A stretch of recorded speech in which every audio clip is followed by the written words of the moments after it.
मित्रों नमस्कार। आज हमारा टॉपिक है जो सभी एग्ज़ाम के लिए है, वैश्विक नगरीकरण। तो वैश्विक नगरीकरण पर चर्चा करने से पहले जो ये रिपोर्ट है ये जारी की गई है, तो उस कौन जारी करता है, कैसे आई है रिपोर्ट, इसके बारे में चर्चा करते हैं, चूँकि एग्ज़ामिनेशन में से क्वेश्चन आते हैं। इस रिपोर्ट को यूएनओ ने जारी किया है। यह रिपोर्ट 2018 की है, चूँकि यह प्रति 2 वर्ष पे आती है। जो यहाँ पे दिखा गया है, प्रति 2 वर्ष पे रिपोर्ट आती है।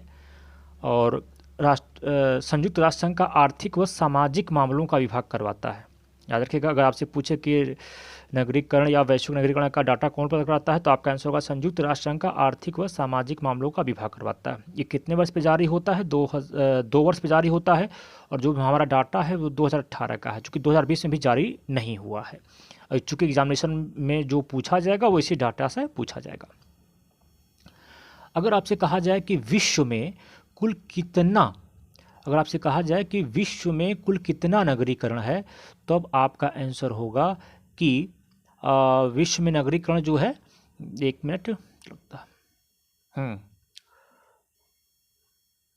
अगर आपसे कहा गया कि विश्व में नगरीकरण कितना है, तो आपका आंसर होगा 55.3%। इसको नोट कर लीजिएगा, याद कर लीजिएगा कि विश्व में नगरीकरण जो है वो 55.3% है। एग्जामिनेशन में अक्सर ऐसे क्वेश्चन पूछे जाते हैं और ये क्वेश्चन गलत होते हैं।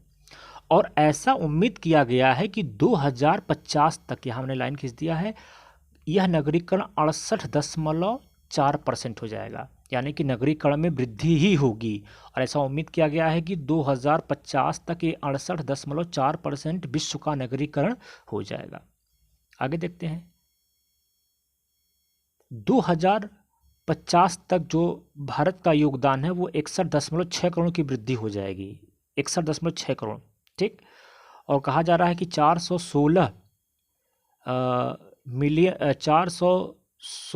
मिलियन की वृद्धि के साथ भारत हो सकता है कि शहरी आबादी में 2050 तक पहला स्थान पा जाए। लेकिन 3.7 करोड़ आबादी के साथ 2028 में, याद रखिएगा, अगर पूछ सकता है कि 2028 में दिल्ली विश्व का सर्वाधिक आबादी वाला शहर बन जाएगा। अगर आपसे प्रश्न पूछा कि दिल्ली विश्व का सर्वाधिक आबादी वाला शहर किस सन तक बन जाएगा यूएनओ के अकॉर्डिंग, 2020, 2025, 2028, 2050, तो आपका आंसर होगा 2028। साथ ही ये डाटा बहुत इंपॉर्टेंट है भारत के संदर्भ में। वर्तमान में वैश्विक ग्रामीण आबादी 3.4 अरब है और 2050 तक यह 3.1 अरब तक पहुंच जाएगी। तो ये बहुत ज़्यादा इंपॉर्टेंट डाटा नहीं है, यानी कि ग्रामीण आबादी में घटाव हो रहा है। आगे देखते हैं सर्वाधिक नगरीकरण। अभी यहाँ से इंपॉर्टेंट क्वेश्चन शुरू हो जाएंगे। सर्वाधिक नगरीकरण कहाँ है? तो महाद्वीपों के अनुसार अगर हम देखें कि सबसे सर्वाधिक नगरीकृत महाद्वीप कौन सा है, तो आप कहेंगे नंबर 1 ऑस्ट्रेलिया है, नंबर 2 उत्तरी अमेरिका है, नंबर 3 लैटिन अमेरिका व कैरेबियन देश हैं, नंबर 4 यूरोप आता है। उसके बाद से आपका एशिया आएगा और अफ्रीका आएगा।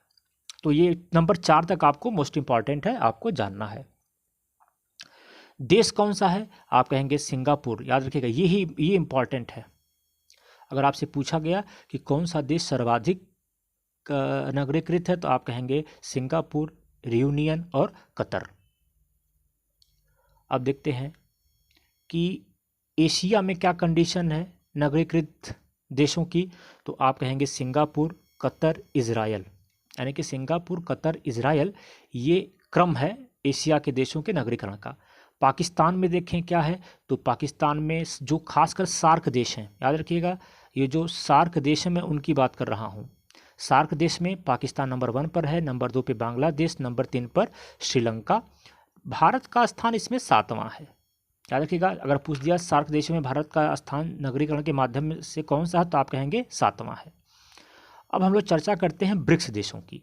ब्रिक्स देश की क्या पोजीशन है नगरीकरण में, तो आप कहेंगे ब्रिक्स देशों में भारत का स्थान पहला है, चीन दूसरा है, रूस तीसरा है। ये इंपॉर्टेंट है कि जहां पर सार्क देशों में भारत 7वें स्थान पर है, वहीं ब्रिक्स देश में यह पहले स्थान पर है नगरीकरण के मामले में। अब देखते हैं कि सर्वाधिक जनसंख्या वाले नगर कौन से हैं। तो अगर इनको देखा जाए, सर्वाधिक जनसंख्या वाले नगर कौन से हैं, तो आप देखेंगे कि आप टोक्यो नंबर 1 पर है, नंबर 2 पर दिल्ली है, नंबर 3 पर शंघाई है, नंबर 4 पर बीजिंग है, नंबर 5 पर मुंबई है। तो ये इंपॉर्टेंट तथ्य है। अगर मान लीजिए कि शंघाई, बीजिंग या सिंगापुर या कोई भी ऐसे शहर का नाम दे दिया और उसमें दिल्ली रख दिया गया है, तो इसका मतलब कि उस समय अगर टोक्यो अनुपस्थित है तो हम दिल्ली को मारेंगे। दिल्ली दूसरे नंबर की सर्वाधिक जनसंख्या वाली नगर है विश्व में। सर्वाधिक ग्रामीण जनसंख्या कहाँ है, इस पे चर्चा अगर हम लोग करें तो सर्वाधिक ग्रामीण जनसंख्या जो आपकी है वो भारत में है, चीन में है, पाकिस्तान में है। सर्वाधिक ग्रामीण जनसंख्या वाले महाद्वीप की बात करें तो महाद्वीप में एशिया है, अफ्रीका है, नंबर 3 पर यूरोप है। यानी कि ऐसे डाटा आपके एग्जामिनेशन में पूछे आते हैं और ऐसे क्वेश्चन मैक्सिमम विद्यार्थी गलत कर देते हैं, क्योंकि वो एक तो ऐसे क्वेश्चंस को बड़ा बोरिंग समझते हैं, उस पर पढ़ने का दिल नहीं उनका करता है, या तो उनको अच्छे डाटा, साइंटिफिक डाटा उपलब्ध नहीं होते हैं। धन्यवाद। अगर आपको चैनल अच्छा लगे तो इसको सब्सक्राइब करिएगा और लोगों को शेयर करिएगा।